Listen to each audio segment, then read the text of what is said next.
Boa noite, gente. Tudo bem com vocês? Como é que estão aí nessa noite de domingo? Vamos começar aqui a nossa última live dessa sequência de 3 lives que nós resolvemos fazer.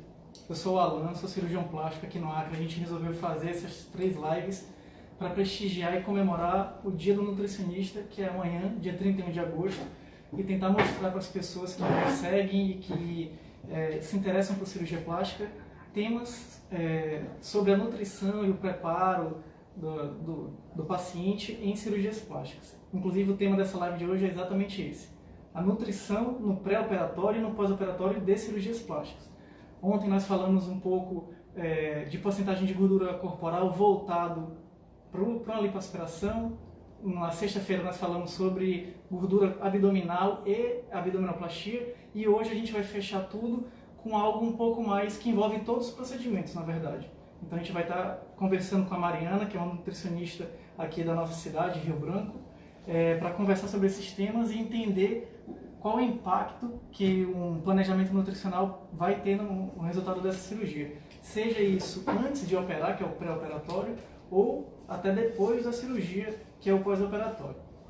Então a gente vai abordando um pouquinho enquanto nossa querida convidada chega. A gente agradece a todo mundo que prestigiou, todo mundo que está participando. Isso é muito legal até para a gente conseguir veicular informações de qualidade, informações passadas por profissionais, por isso que a gente está chamando os nutricionistas. Nossa geração vive algo muito diferente, que a gente tem muito acesso à informação e a gente tem dificuldade de interpretar ela, porque não basta você ter acesso à informação, você evidenciar muitas coisas. Então, por isso mesmo que nós queremos chamar nutricionistas para falar sobre esses temas. Então, é super importante ter essas informações e, se você conhece alguém, uma amiga, algum familiar que esteja se programando, que deseja uma cirurgia plástica, compartilhe o conteúdo para que essa informação chegue ao maior número possível de pessoas. Certo? Então, estamos aqui aguardando a Mariana. Enquanto isso... Boa noite, gente. Tudo bem? Meu nome é Felipe Queiroga, cirurgião plástico. A gente vai hoje falar sobre... A gente vai ter a nossa última live sobre nutrição e cirurgia plástica. A gente está com a Mariana. A gente agradece por ela ter aceitado o nosso convite. É uma honra para a gente estar falando com profissionais excelentes, como a Tamara, como o Eduardo e como a Mariana. E se algum artista assistindo essa live se sintam representados por eles e recebam o nosso abraço e nosso respeito, já que esse mês existe um dia em homenagem ao nutricionista e nada mais do que justo. Então, Mariana, seja bem-vinda, que a gente faça uma boa discussão aqui. Obrigada pelo convite. O áudio tá bom? Tá dando para escutar certinho aí? Tá ótimo aqui. Ainda agora deu ruim. Eu queria agradecer, o convite e vamos lá, vamos falar um pouquinho sobre esse preparo, a importância no pré, no pós, curto, longo prazo, que a nutrição aí é fundamental nos bons resultados, na recuperação desse paciente em geral. Legal. Então, assim, a gente vai introduzir a nossa live de hoje falando um pouco sobre algumas coisas que a gente falou nas últimas lives, mas a gente vai falar hoje sobre de uma forma bem ampla. Nas outras lives, a gente falou especificamente sobre abdominoplastia e lipoaspiração, certo? Hoje a gente vai falar sobre cirurgia plástica de uma forma geral. Teve uma pergunta muito interessante que a gente recebeu hoje, que foi o que é contorno do corpo, o que é quando a gente fala contorno corporal, o que a gente está querendo falar com relação a isso? Contorno corporal são elementos onde se fazem o contorno e a silhueta do corpo. Então, quando a gente fala de tratamento de contorno corporal, a gente está se referindo a mamoplastias, abdominoplastias e lipoaspiração. Ou seja, não faz parte do tratamento de contorno corporal, por exemplo, a rinoplastia, uma blefaroplastia, uma otoplastia. Então, por isso que a nutrição está muito relacionada ao tratamento cirúrgico do contorno corporal. Tanto a curto prazo, ou seja, antes da cirurgia, bem no imediato, então, jejuns, um preparo adequado antes da cirurgia, quanto a longo prazo. O longo prazo que eu falo é um preparo a longo prazo pré-operatório, que a gente falou bastante nos últimos dias. E uma coisa que a gente vai falar muito interessante hoje é, além de um plano para depois da cirurgia, um pós-operatório imediato, uma hidratação do paciente, cuidar da constipação intestinal. A gente vai falar o porquê que em cirurgia plástica ocorre muita constipação intestinal. Então é importante o paciente estar recebendo nutrientes logo depois da cirurgia, que faça com que ele tenha menos náusea, vomite menos, tenha uma constipação intestinal melhorada. Mas o principal é o acompanhamento a longo prazo. Quando a gente fala a longo prazo, depois da cirurgia, a gente está falando em manutenção de resultado.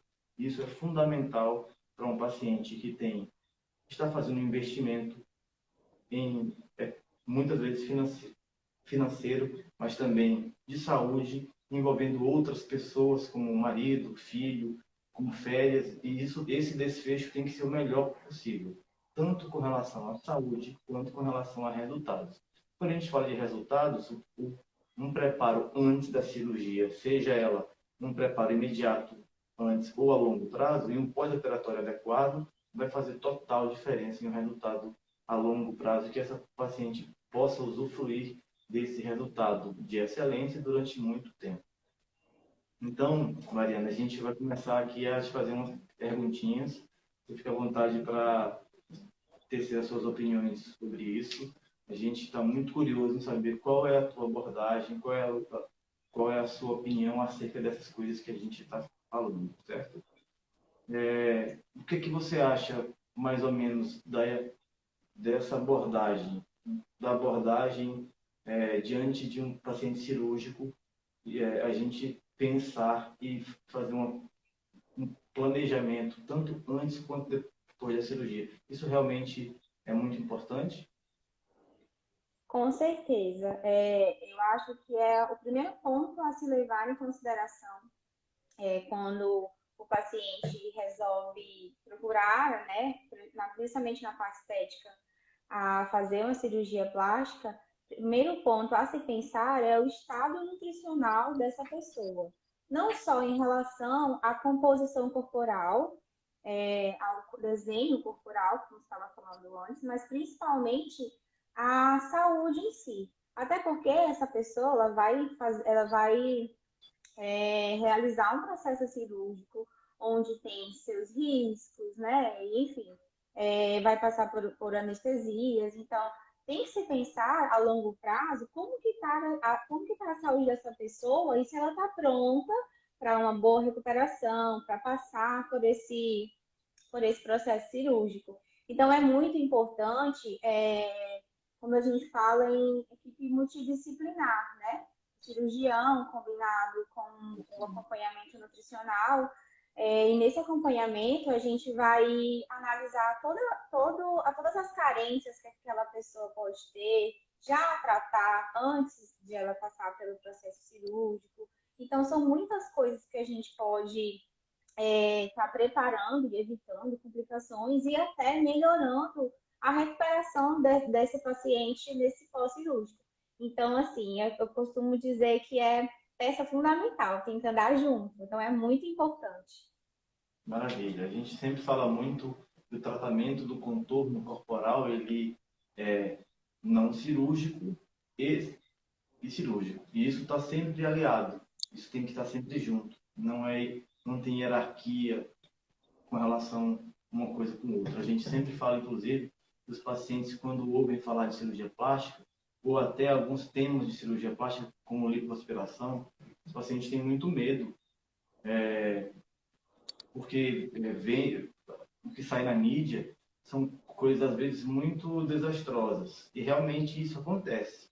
Só que é importante a gente explicar para o nosso público que isso acontece por conta também de um mau preparo, de tanto uma técnica falha, uma técnica aquém do esperado, quanto também um mau preparo. A gente tem uma foto muito interessante, que o Alan vai explicar daqui a pouco para a gente, que é falar que a gente vai mostrar um exame de imagem com duas pessoas. A gente mostrou essa foto ontem, a gente vai mostrar de novo, porque essa foto é uma foto muito interessante.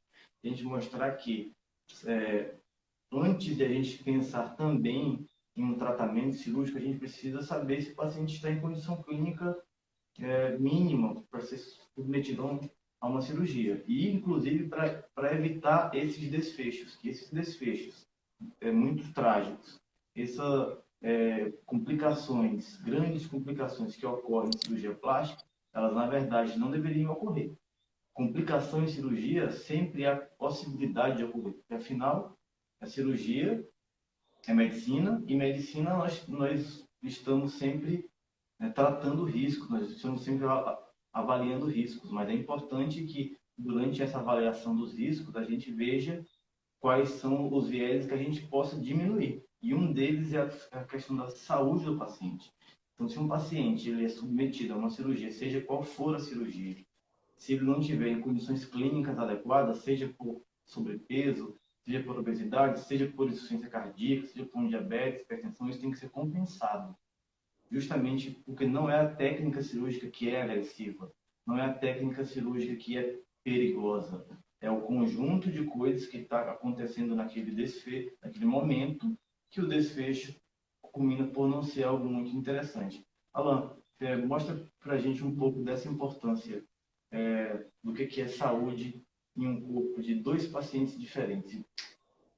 Isso é bem importante mesmo, até porque o resultado de uma cirurgia não depende só da execução dela, que é o intraoperatório. Não passa só pelo ato cirúrgico em si. Ela tem várias etapas e o planejamento de uma cirurgia é tão importante quanto a execução dela. Assim como o pós-operatório, que são os cuidados depois da cirurgia, é algo que é igualmente importante. Então, a gente não pode burlar essas etapas. Em pacientes mais gordinhos, por exemplo, em que ele tem uma porcentagem de gordura corporal muito alta, isso impacta diretamente essa cirurgia de contorno corporal. De forma que não adianta, por melhor que seja o cirurgião, tentar executar uma técnica cirúrgica, mesmo obedecendo o rigor da técnica cirúrgica, que o resultado vai ficar bem aquém, porque ele está devendo naquela fase de preparo pré-operatório. E essa fase de preparo pré-operatório, muitas vezes, passa por outras pessoas, por outros profissionais, não necessariamente pelo cirurgião. Nessa cirurgia de contorno corporal, isso é extremamente importante. E isso soma-se não só os resultados, quanto a própria segurança do procedimento. Igual o Felipe estava falando, a gente sempre tenta, o máximo possível, minimizar os riscos. Então, é muito comum o paciente lá no nosso consultório perguntar: doutor, eu tenho uma cirurgia marcada para daqui a 3 semanas, será que dá para viajar? É o contrário, a gente sempre tem que priorizar o procedimento e todo o resto se adequa, e não você adequar um procedimento com uma data apertada, ou porque você está meio gordinho, ou porque não está conseguindo fazer atividade física. Então, a gente tem que sempre afastar todos esses riscos para poder ter um procedimento cirúrgico isento o máximo possível de vieses e de forma segura. Ok. Mariana, como é que a gente consegue diagnosticar uma composição corporal de um paciente que nos procura? Então, assim, o paciente nos procura no consultório, a gente sempre brinca que a gente pergunta como que a gente pode ajudá-lo, e aí a resposta nunca é o que está incomodando o paciente, a resposta sempre é a cirurgia. Então, a gente pergunta como que a gente pode ajudá-lo. E a pessoa fala, silicone, o abdominoplastia, mas na verdade o que a gente quer saber não é isso, a gente quer saber o que incomoda ela. A gente quer saber o que incomoda. Se é na mama, se for na mama, então será que é volume, será que é flacidez, será que é uma pitose mamária, será que é uma assimetria? Porque depois de tudo isso a gente faz o exame físico. o exame físico, a gente vai avaliar se o paciente, qual é a clínica do paciente e chegar a um diagnóstico. Como que a gente consegue fazer um diagnóstico da composição corporal de um paciente? Certo. De imediato, eu acho que quando o paciente chega com vocês conseguem analisar o estado nutricional dele simplesmente pelo IMC, né? E ali você já consegue saber se aquele paciente está ali no peso eutrófico, ou ele está sobrepeso, está obeso. A partir desse IMC, você também já consegue ver como é que está a resposta inflamatória, né? A gente sabe que a obesidade, ela traz uma resposta inflamatória bem maior. E aí, um paciente inflamado já não é tão propício e preparado para fazer um procedimento cirúrgico. Então, aí já é um fator que a gente precisa preparar e cuidar desse paciente. E aí também, outra avaliação que a gente faz, além do IMC, seria a avaliação corporal de acordo com composição, percentual de gordura, massa magra. Então, aí a gente utiliza de dois instrumentozinhos, que seriam a bioimpedância, que é a avaliação pela balança de bioimpedância. Nessa balança, ela mostra, né, pra gente toda a composição corporal desse paciente em relação à água, densidade óssea, percentual de gordura, massa magra. A partir daí, você já consegue ter uma percepção de como esse paciente está nutricionalmente também, porque a gente sabe que nem tudo é só peso, né, meninas? Então, às vezes, só o IMC, que ele mostra pra gente só o peso, não é suficiente para a gente saber o estado nutricional daquele paciente. O paciente, às vezes, está com um IMC eutrófico, mas está com um percentual de gordura muito alto e também vai complicar. Não digo complicar, mas também é de se levar em consideração uma possível inflamação, enfim, isso falando de composição corporal. E o outro instrumento que eu particularmente gosto de usar muito quando eu recebo uma paciente já em pré-operatório, em preparação pré-operatória para a cirurgia plástica, é o adipômetro.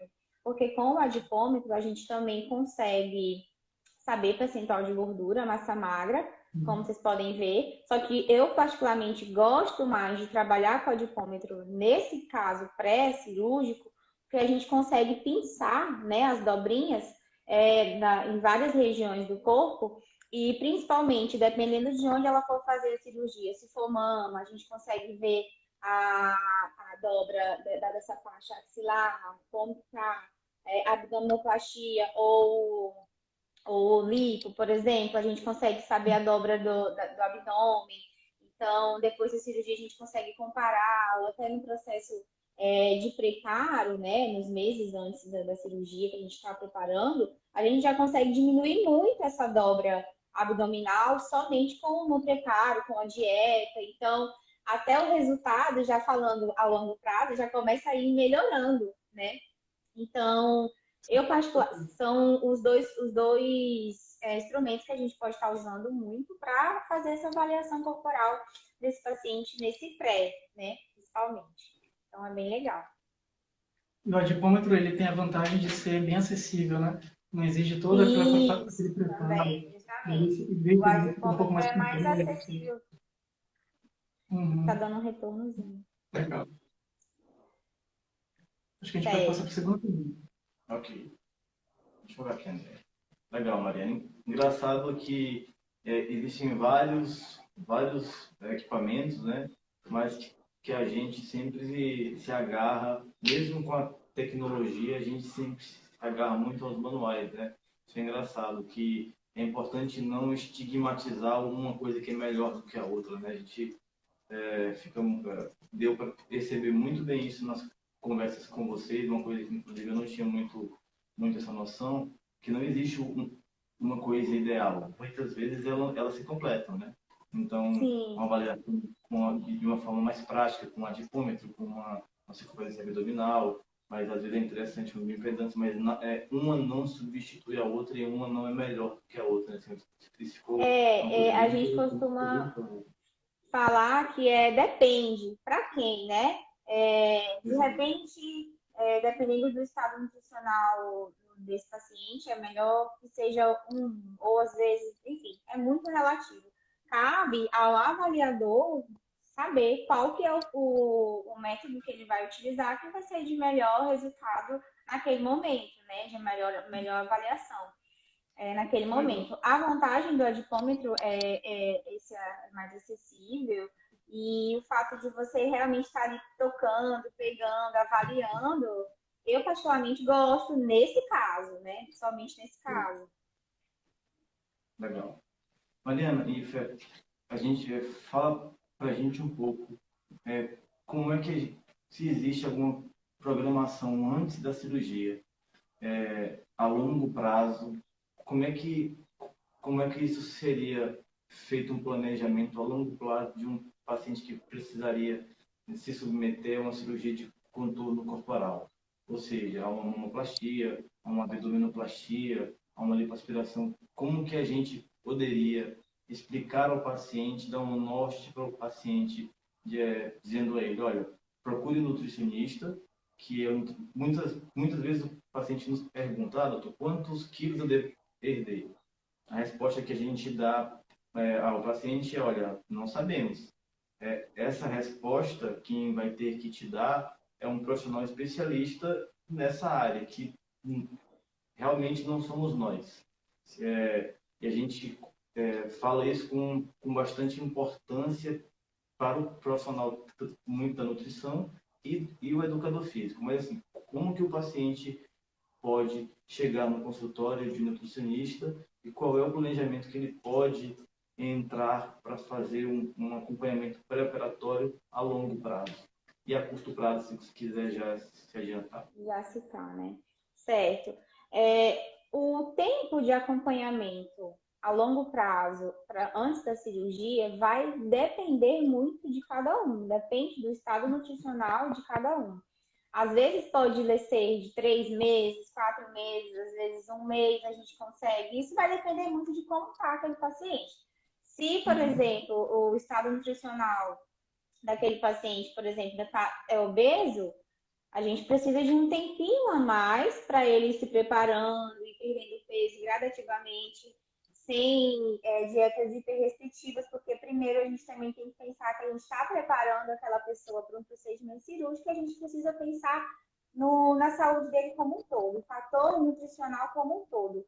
Dentro disso, a gente precisa analisar vários pontos. Se aquele paciente tem deficiência de alguma vitamina, se tem algum déficit, se ele tem anemia, a gente tem que aumentar o aporte também na oferta energética de algumas vitaminas, porque para preparar para essa cirurgia, na cirurgia, dependendo da cirurgia, tem perda sanguínea, então a gente precisa aumentar o aporte de ferro antes disso. Então, tudo faz parte desse preparo. A gente tem que observar como que está ao intestino daquele paciente, para que a gente já vá tratando e evitando depois da cirurgia, constipação.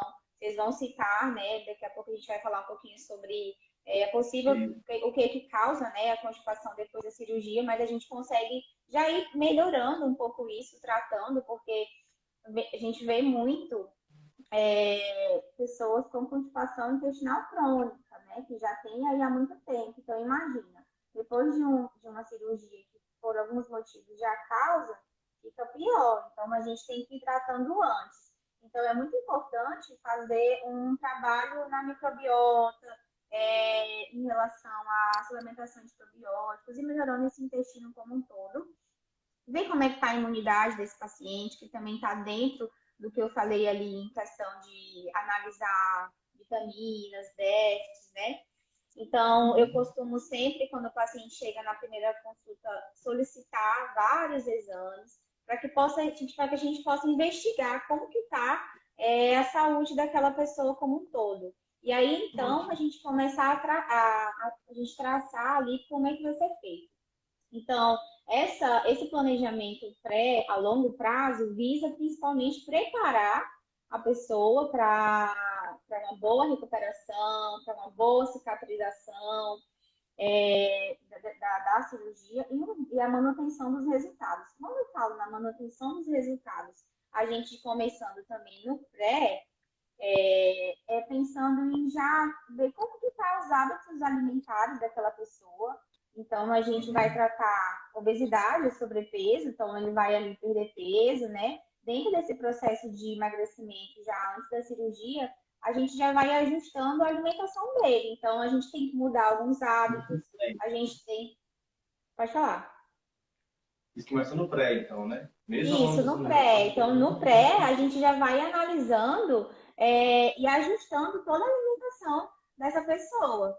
Então, visando suprir carências, preparar o organismo para a cirurgia, né? Suplementando ou não, aumentando o aporte de proteínas, que é muito importante, os aminoácidos, vai fazer parte do processo de cicatrização. A gente também, como eu falei agora, tem que cuidar, agora há pouco, tem que cuidar da imunidade e, e evitar qualquer complicação. Então, tudo isso a gente faz antes, né? A longo prazo. E a curto prazo, antes da cirurgia, como a gente fala ali, a curto prazo na véspera, né? A gente sabe que o paciente ele vai ter que ficar em jejum, então a gente precisa pensar em como que ele vai reagir ali, como é que ele vai estar preparado para esse jejum. A gente, como vocês podem falar um pouquinho agora, o jejum ele varia muito de tempo, né? Dependendo, então aquele paciente tem que, pelo menos um dia antes dele entrar no jejum, ter refeições mais completas, que vão suprir ele em relação à demanda energética dentro desse jejum mais prolongado, e principalmente na última refeição ali antes dele entrar em jejum, ter uma refeição mais completa, que aumente a saciedade dele nesse aporte energético. Então é válido também, nessa última refeição, quem sabe ser enriquecida até de mais proteínas, aminoácidos, que vão suprir ele um pouquinho por mais tempo, né? Em relação a esse tempo de jejum. Então, só para vir passar para vocês, esse preparo a longo prazo é para melhorar, né? Pensar e suprir todo o aporte nutricional para essa cirurgia e adequar também em relação à composição corporal e tudo mais. Pode falar. Existem alguns alimentos, Mariana, que você indicaria para acrescentar em um padrão alimentar, especificamente para um paciente que está com planejamento cirúrgico, então alguns nutrientes que você acharia importante que esse paciente enriquecesse na sua dieta alimentar visando essa cirurgia? No pré, né? Isso. Certo. Então, como eu falei, a gente precisa trabalhar muito a parte da microbiota, imunidade, né, intestino. Então, é muito importante que nesse pré o paciente invista em alimentos fontes de vitamina C, né? Então, a gente tem um grupo alimentar aí muito grande, que são fontes de vitamina C. Então, na dieta em si, eu já vou reforçar o consumo desses alimentos, combinados também com ferro. Então, como eu falei um pouquinho antes, a gente precisa estar vendo como que está essa parte do aporte, evitando possível anemia, né? Então, a gente já tem que estar aumentando um pouquinho mais a oferta desse nutriente. Então, o ferro também eu acabo aumentando um pouquinho mais a oferta desse nutriente, a vitamina C, o zinco, o selênio, que também vão fazer parte do processo de melhora da imunidade, e principalmente, a longo prazo, eu costumo já fazer um blend de aminoácidos. Então, mais ou menos 30 dias antes da cirurgia, quando ele já vem aí bem preparado, então a gente já vai entrando ali já com o preparo a curto prazo para a cirurgia, eu já costumo suplementar blend de aminoácidos para que aquele paciente tenha um aporte maior e melhor para cicatrização. Porque aí durante o pós, aí tem uma demanda energética aí também que o corpo vai necessitar, porque ele precisa recuperar, né? Então, querendo ou não, a demanda energética é um pouco maior. Então, eu já costumo suplementar um pouquinho antes o blend de aminoácidos junto com esses nutrientes, ferro, vitamina C, zinco, mais fonte desses nutrientes. E principalmente a proteína, que é muito importante, que já faz parte, né, dos aminoácidos, mas é uma dieta que a gente visa muito, tanto no pré como no pós, um bom aporte proteico, né, para a recuperação dos tecidos. Então, na parte de cicatrização, vai aumentar um pouco essa demanda em relação a esse nutriente, porque precisa repor os tecidos. Então, é muito importante o aumento do aporte de proteínas. Então, em relação também à distribuição de carboidratos, como eu falei um pouco antes, vai depender muito do que eu preciso alcançar com esse paciente. Se eu preciso fazer com que ele perca peso, ou se eu preciso fazer uma manutenção de peso, a gente vai distribuir ali o carboidrato, mas praticamente em grande parte que seja carboidratos de médio índice glicêmico, baixo e médio índice glicêmico, para já evitar problemas em relação a picos de glicemia no geral. Uma coisa que eu esqueci de comentar também, que é preciso ser observado no preparo pré, como que está também a saúde em relação a essas doenças pré-existentes, hipertensão, diabetes, hipercolesterolemia, como que está isso? Porque também tem que ser tratado nesse tempinho aí pré, né, a longo prazo. Aham. E como isso é importante, né? Porque a gente tem elementos que são essenciais, por exemplo, para um momento cirúrgico, como, por exemplo, zinco, cobre, que estão extremamente envolvidos com a revitalização celular, vitamina B5, que está presente na proliferação celular, e em momentos pós-operatórios você tem um alto turnover celular com muita proliferação, e é preciso sempre dar muito aporte para que esse processo de criação de novas células aconteça. Você falou dos aminoácidos, eles têm um impacto muito grande também no pós-operatório. Isso já é bem evidenciado pela literatura, o papel da arginina como modulador imunoinflamatório, diminuindo a resposta inflamatória após o procedimento cirúrgico. Outras substâncias também, como o ômega 3. Então, é muito difícil um leigo conseguir garantir uma alimentação bem equilibrada e com atenção a alguns desses elementos de forma sozinho, né? De forma meio às cegas. Então, Justamente. algo bem Por isso importante. que é preciso, nesse pré, observar como é que está a alimentação dessa pessoa, porque grande parte, às vezes, a gente observando, fazendo anamnese alimentar, esse paciente não consome nem a metade desses nutrientes que são necessários para uma boa recuperação, né? Então, a gente precisa aumentar a oferta desses alimentos. E como você falou, às vezes eles são leigos e não sabem muito bem até que está faltando, né? Que certos alimentos está faltando nessa rotina. Então, a gente precisa estar ajustando em relação a isso. E todos a nutrição em si, todos os nutrientes, eles fazem parte de todo o processo de cicatrização, de recuperação. Então, é muito importante que esteja aí todos ajustados.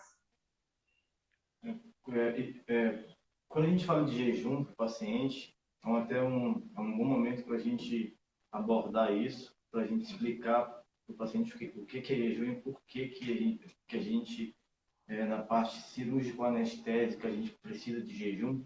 Na verdade, a gente precisa de jejum não porque a gente quer que o paciente fique sem comer por algum motivo específico da parte nutricional, mas pelo contrário, se a gente pudesse que o paciente estivesse sendo nutrido sempre, inclusive durante a cirurgia, seria maravilhoso. Mas, na verdade, a gente precisa que o paciente fique em jejum, porque durante o procedimento anestésico, quando o paciente seja uma anestesia geral ou sedação, o paciente fica sem os reflexos glóticos, os reflexos do vômito. Então, se o paciente tiver muito alimento no seu intestino, no seu estômago, no trato intestinal, gastrointestinal, isso pode voltar e pode ocorrer uma broncoaspiração. Por isso que é recomendado jejum. E o jejum, ele inclusive, ele acaba sendo, na prática, feito de uma forma muito longa. Por quê? Porque a gente orienta o paciente, às vezes, a ficar em jejum durante 8 horas para alimentos rotineiros, para um café da manhã, para um jantar, para um almoço, depende do horário da cirurgia. Mas, na verdade, esse jejum acaba passando muito do tempo, porque o paciente, quando ele entra no centro cirúrgico, ele não necessariamente está começando a ser operado. Muito pelo contrário, na nossa prática clínica e normalmente na plástica, quando o paciente entra no centro cirúrgico, ele vai iniciar o preparo, ele vai ser deslocado para a sala de cirurgia, ele vai ser marcado, a gente sempre confere a marcação no paciente antes que ele esteja dormindo, para a gente conversar com o paciente de novo, ele nos ele sempre ressaltar como que ele gostaria, então, sobre volumes, sobre cicatrizes, sobre isso tudo, para a gente cada vez ter mais feeling, sentimento naquela cirurgia. O paciente vai ser anestesiado, vai ter uma indução anestésica. Depois que tem indução anestésica, a gente vai entrar na cirurgia. Antes de começar a operar, a gente reconfere todas as marcações, a gente remarca de novo. Ou seja, o processo do jejum dura o antes da cirurgia, né? O intraoperatório, que cirurgia plástica demora mesmo, porque tem que ser feito tudo realmente com excelência. Não adianta você ser um cirurgião que é rápido e deixar um resultado pobre, ou então, sim, pouco refinado. E também não adianta, então, o tempo cirúrgico tem que ser adequado para ter um resultado ok. Tempos cirúrgicos longos, prolongados, isso realmente não é muito bom, porque o paciente fica realmente muito tempo submetido à anestesia, inclusive ao jejum. Por isso que cada vez mais é recomendado fazer cirurgias separadas, cirurgias não combinadas. Depois, em outro momento, a gente vai falar um pouco sobre isso, sobre qual é o melhor, se é cirurgia combinada ou se é cirurgia separada. Se realmente isso é uma vantagem, que muitos pacientes pensam que é uma grande vantagem fazer cirurgia combinada e isso nem sempre é. Então, a gente está falando de um paciente que entrou em jejum, às vezes, meia-noite do dia anterior, e ele vai ter a sua primeira refeição à noite, depois da cirurgia. Então, o Quase paciente fica 24 horas, né? muito mais do que 8 horas. Como que a gente conseguiria deixar esse jejum um pouco menos, com alguns nutrientes que sejam possíveis, que tenha possibilidade de um esvaziamento gástrico mais rápido, para que o paciente não fique tanto tempo em jejum, e isso com certeza vai ocorrer uma espoliação nutricional do paciente. Como é que você imagina isso? Certo. É, esse tempo de jejum não é suficiente para deixar o paciente, por exemplo, desnutrido. Não chegaria a isso. Mas é muito importante que seja a demanda energética, né, ainda mais de nutrientes, seja maior ofertada nessa última refeição antes do jejum. Então, como eu estava falando do blend de nutrientes, de aminoácidos, né, que eu já costumo suplementar ali mais ou menos 30 dias antes da cirurgia, pode ser também montar um manipulado, um shake, por exemplo, antes do jejum, que tem um aporte maior dos aminoácidos, como também de todos os nutrientes. Então, meio que fazer ali um shakezinho ali antes, enriquecido, né?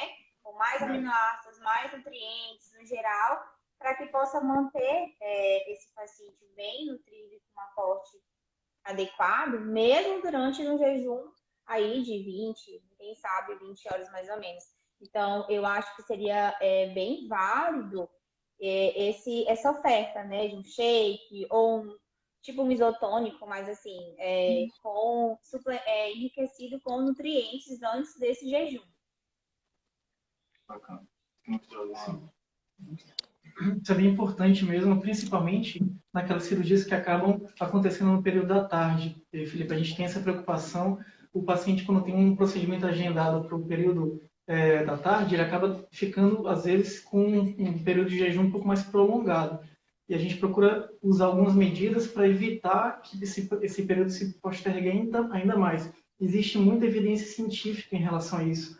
Há vários estudos na literatura que melhoram um pouco e otimizam melhor esse período do jejum, como, por exemplo, um estudo europeu da recuperação aprimorada após a cirurgia. Tem um estudo nacional também muito, muito interessante, que é o Projeto Acerto, em que esses dois estudos mostram que é possível você, como você mesmo falou, Mariana, administrar alguns drinks de aminoácidos ou de maltodextrina, por exemplo, 450 ml 12 horas antes do procedimento, 250 ml umas 2 horas antes do procedimento. A gente costuma fazer isso para cirurgias da tarde, inclusive, ou um Gatorade, por exemplo, um isotônico. Isso quebra um pouco aquele período longo de jejum, ajuda na questão da saciedade, diminuindo a sensação de fome e dá um pouco de aporte calórico e eletrolítico. Esvaziamento gástrico mais rápido, né? Que é o que é necessário também para começar a cirurgia, né? Para o processo da cirurgia. Tem que estar com o estômago, tem que estar vazio, né?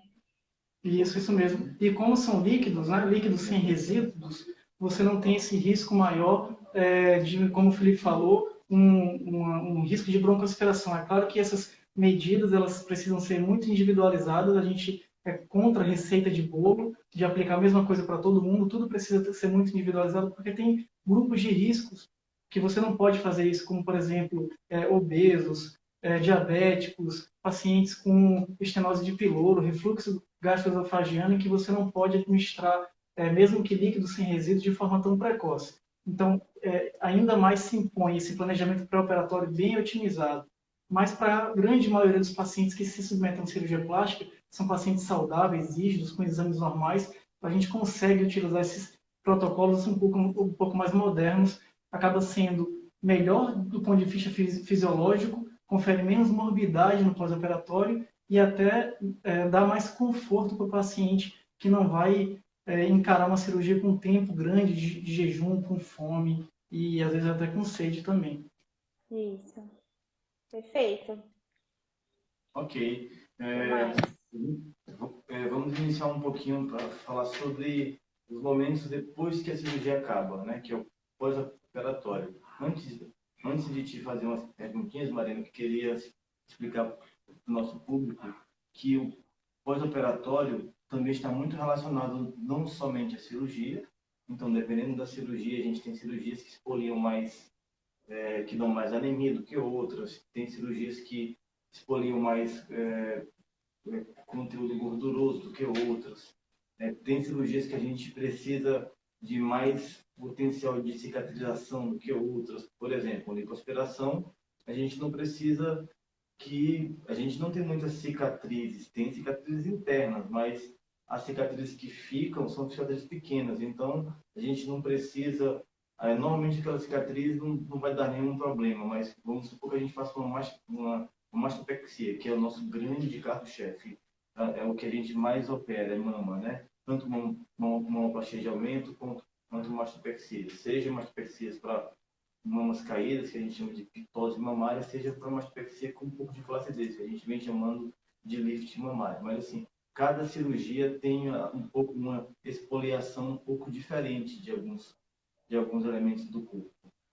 E além disso, existem diferenças entre as anestesias. Então, para cirurgia de contorno corporal, normalmente não é utilizada anestesia geral. Então, vou dar um exemplo.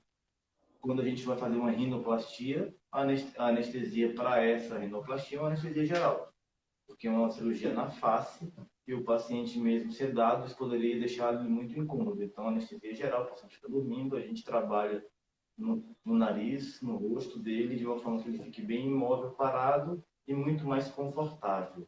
Então, cirurgias na face, desde cirurgias estéticas como rinoplastia, facelift, blefaroplastia, são cirurgias que normalmente a gente opta por determinadas anestesias.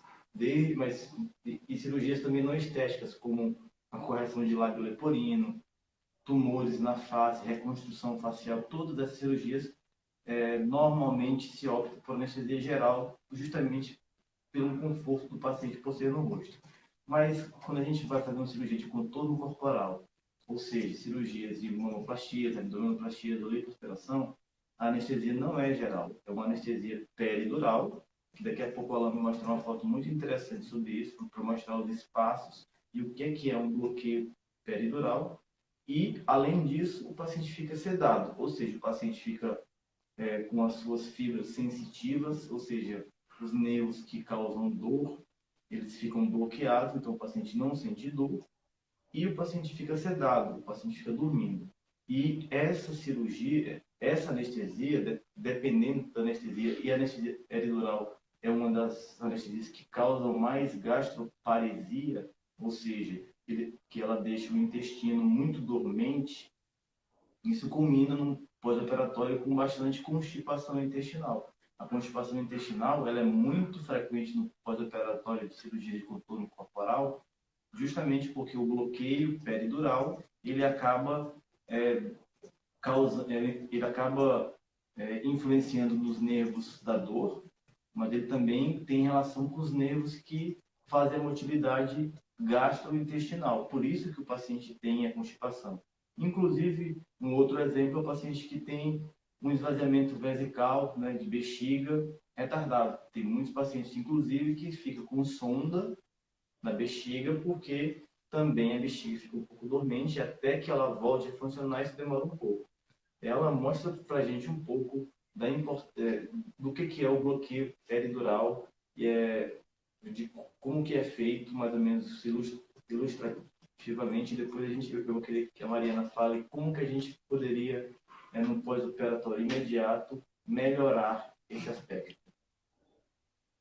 Então, essas anestesias que o Felipe está falando, às vezes é um pouco abstrato, né, para o leigo, é normal, e a maioria deles acham que vai ser entubado para todas as cirurgias, e não é bem assim. Ele citou os exemplos em que a gente procede com anestesia geral, principalmente para cirurgias na face, e para todas as outras existem técnicas bem menos invasivas e que conferem uma boa anestesia. Sempre uma sedação para o paciente dormir a cirurgia inteira, e ainda que ele possa despertar em algum momento, ele não vai sentir dor, ele desperta e o anestesista imediatamente aprofunda um pouco mais a sedação e ele volta a dormir, porque além da sedação, existe a anestesia de fato, que nesse caso é o bloqueio do neuroeixo, que é quando o anestesista faz uma punção na coluna e deposita em determinado espaço da coluna, da medula, anestésicos locais. Que no caso é a raquianestesia ou a peridural, que são técnicas que é onde você bota o anestésico em espaços diferentes. E por que a gente está citando isso aqui? Porque isso é muito importante no pós-operatório. Essas técnicas de anestesia, elas conferem um controle álgico muito bom, principalmente a peridural, que tem um efeito pós-operatório importante. Então, o paciente acaba precisando consumir menos analgésicos no pós-operatório, mas, em compensação, existem alguns efeitos colaterais. Então, muitos anestésicos, eles deixam as vísceras meio atordoadas, elas ficam meio paradonas após o procedimento cirúrgico. Como o Felipe falou, isso pode acabar cursando com o intestino um pouco letárgico, meio paradão, e uma constipação, principalmente naqueles pacientes que já são constipados, ou a bexiga, que pode ficar um pouco meio paradona e dar alguma dificuldade para a paciente urinar naquelas primeiras horas.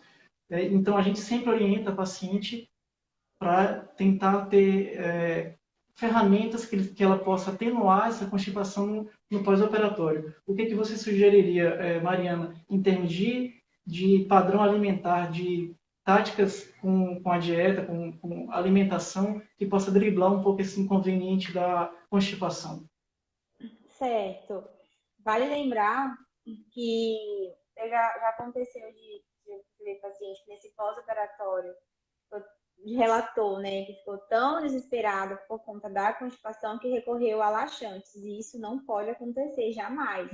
Então, nós orientamos sempre que é muito normal que aconteça, né, essa constipação, então é por isso que mesmo no pré, lá no longo prazo, lá no comecinho, a gente já vai tratando que a constipação crônica já seja tratada.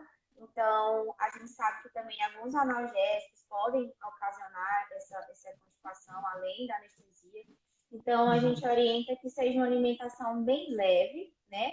Que tenha uma alimentação mais fracionada, em volumes menores, e que, principalmente, aumente muito o consumo de água, né? Hidrate-se bastante, para que possa, aos poucos, ir aumentando o movimento peristáltico do intestino, porque ele vai voltando e vai respondendo. Então, é muito importante que, além de ser refeições mais leves, mais fracionadas, em menor volume, seja rica em fibra, né? Para que essa fibra, juntamente com a hidratação, possa melhorar logo o funcionamento intestinal, o trânsito intestinal. Então, é muito importante que a paciente invista ali em uma alimentação rica em fibras em relação a vegetais, até não só para melhorar o intestino, mas para já ir repondo e melhorando em relação a micronutrientes, carboidratos que sejam mais ricos em fibras, né? Então, é muito importante também que seja dessa forma, menor volume, mais fracionado, mais rico em carboidrato, ou mais rico em fibras, e que tenha uma hidratação muito adequada. para que aí possa ir voltando gradualmente esse funcionamento intestinal. Tem que ter paciência também, né? Mas aí é importante que faça a nossa parte também. O paciente faça a parte dele e tenha uma alimentação adequada em relação a isso. Então, geralmente, eu particularmente, quando o paciente ele vai na última consulta, já ali próximo à cirurgia, eu já passo um planejamento pós-cirúrgico a curto prazo. Então, assim, ela já sai com um planejamento para ali pelo menos 2, 3 semanas do pós-operatório. Porque nesse pós também, além dessa parte do intestino ter que estar respondendo, né, estar voltando a funcionar bem, é uma fase que o corpo demanda muito, a demanda energética fica um pouco maior porque está no processo de cicatrização. Então, dependendo da cirurgia, como vocês mesmos já falaram, tem como posso dizer, machuca um pouco mais, né? Impacto maior. Então, vai ter o aumento, a demanda energética vai ser maior porque ele precisa cicatrizar. Então, ele está respondendo. Então, a gente também precisa pensar nisso. Então, geralmente, após a cirurgia, 3 semanas mais ou menos, faz assim, um planejamento alimentar voltado para esses fatores, melhorar o intestino, já voltar o intestino, melhorar a cicatrização, então melhorar também a resposta imune, porque o corpo ele precisa estar se readaptando. Então, é mais ou menos assim que a gente trabalha nesse curto prazo, né? Logo no pós.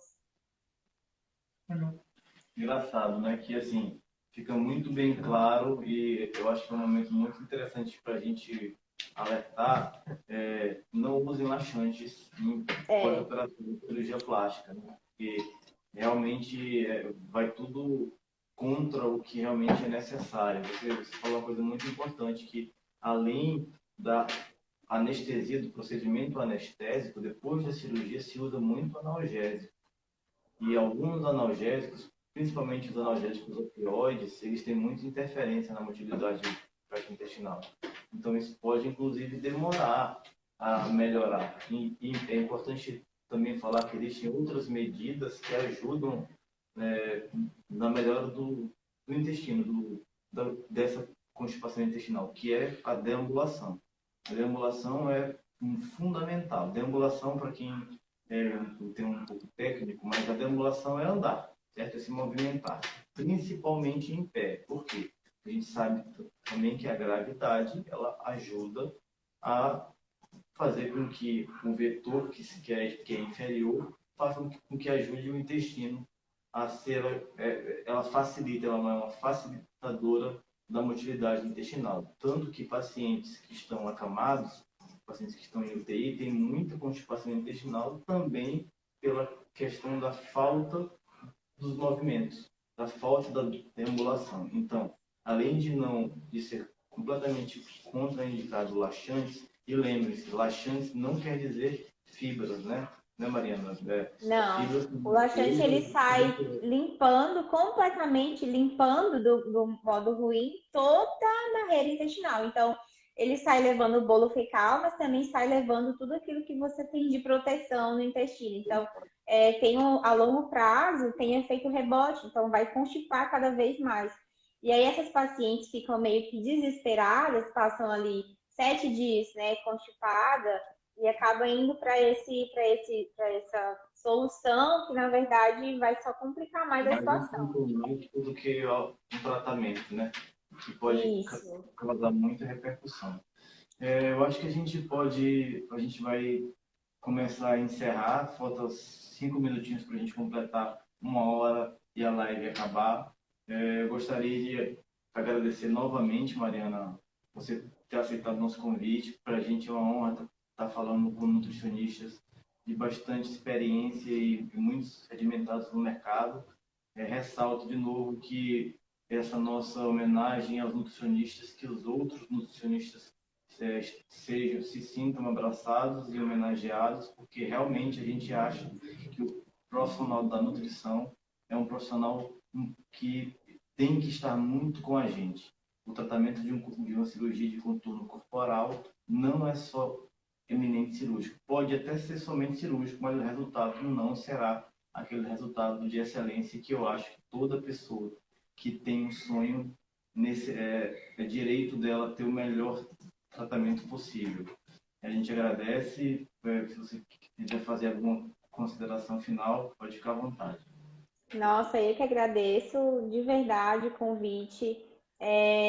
Nossa classe, principalmente nós nutricionistas, nós somos muito gratos a médicos que reconhecem, né, que o trabalho multidisciplinar tem muito mais eficácia, principalmente para o bem de todos os nossos pacientes, né? Então, o trabalho em conjunto, ele com certeza vai ter um resultado muito melhor para eles. E muito obrigada pelo convite. Quando quiser, estamos aqui à disposição. E vale lembrar, né, para todo mundo que a cirurgia plástica, ela é como se fosse a cerejinha do bolo, né? Então, não vale pensar em cirurgia plástica como emagrecer, né? Então, vou fazer a cirurgia não pensando em mamas, por exemplo, mas também faz parte, mas muitas pensam em cirurgia para emagrecer, e não é o detalhe, né? Então, é muito bom ver profissionais que olham para o paciente como um todo, como vocês, principalmente se interessam em, primeiramente, saber como que está a saúde, prepará-los para, principalmente, um bom resultado. Então, parabéns pelo trabalho de vocês, por esse trabalho dessas lives incríveis com meus colegas. Então, eu tenho certeza que toda a minha classe está muito bem representada, né? E grata, né, pelo convite, pelo trabalho de vocês com essas lives. A gente agradece muito. Legal. A gente queria muito prestigiar vocês. Todos os nutricionistas sintam-se abraçados, carinhosamente abraçados. É uma forma da gente homenagear e valorizar o trabalho de vocês, que é importantíssimo. E quem ganha é o paciente, né? O paciente ganha indo de encontro ao seu sonho, tendo os melhores resultados possíveis. Toda a equipe ganha também, porque a nossa intenção sempre é de trazer a maior satisfação e felicidade possível para o paciente. Tanto o nutricionista quanto o cirurgião plástico, outras áreas como o dermatologista, que não está lidando com um paciente necessariamente doente, mas a gente sabe o quanto é importante estar se sentindo em paz com o seu corpo, estar se encontrando dentro do seu corpo, para até a sua saúde mental estar em paz também. Está tudo conectado, né? Nosso corpo, nossa mente, nossa alma. Com certeza. Então, quem ganha sempre é o paciente tendo os profissionais, e é importante também que ele reconheça e assuma a responsabilidade de não buscar esses atalhos, de procurar fazer todos os processos com o profissional, procurar o nutricionista, procurar o educador físico. Não vai resolver tudo só com o cirurgião. E ele não perde dinheiro pagando esses profissionais, muito pelo contrário, ele ganha, ele até economiza, exatamente porque ele vai entrar para uma cirurgia muito mais preparada, a cirurgia vai ser mais rápida, o gasto com O insumos... resultado, com certeza, vai ser muito melhor, né? E Exatamente. ele estando bem preparado, o resultado a longo prazo vai manter, né? Porque vale se pensar que depois da cirurgia você tem que manter esse resultado. Então, você trabalhando com mudança da alimentação, né? Melhor da alimentação, a prática do exercício, pronto, você vai conseguir manter esses resultados, né? Sempre. Exatamente. E é importante lembrar que a gente não opera uma mama, a gente não opera um abdômen, a gente não faz uma lipoaspiração na barriga, a gente trata um ser humano, uma pessoa que tem sonhos. Isso é muito importante, né? Observar o ser humano, né? Exatamente, que tem inclusive muitas pessoas que estão envolvidas nesse processo, né? Filhos, marido, amigas, ela mesma. Então isso precisa ser tratado além de uma forma muito afetiva, também de uma forma muito profissional.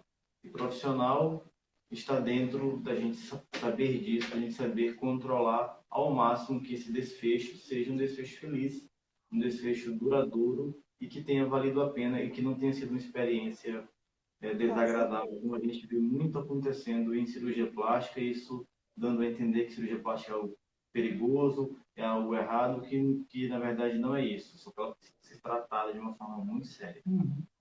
Então é isso, a gente agradece todo mundo que acompanhou, quem está acompanhando essas lives, nossa gratidão pela presença de vocês, que esse conteúdo continue fazendo diferença no sonho de vocês. Muito obrigado, Mariana, pela sua presença Eu novamente. que agradeço, meninas. Obrigada mesmo. Tchau. Tchau, até mais. Tchau.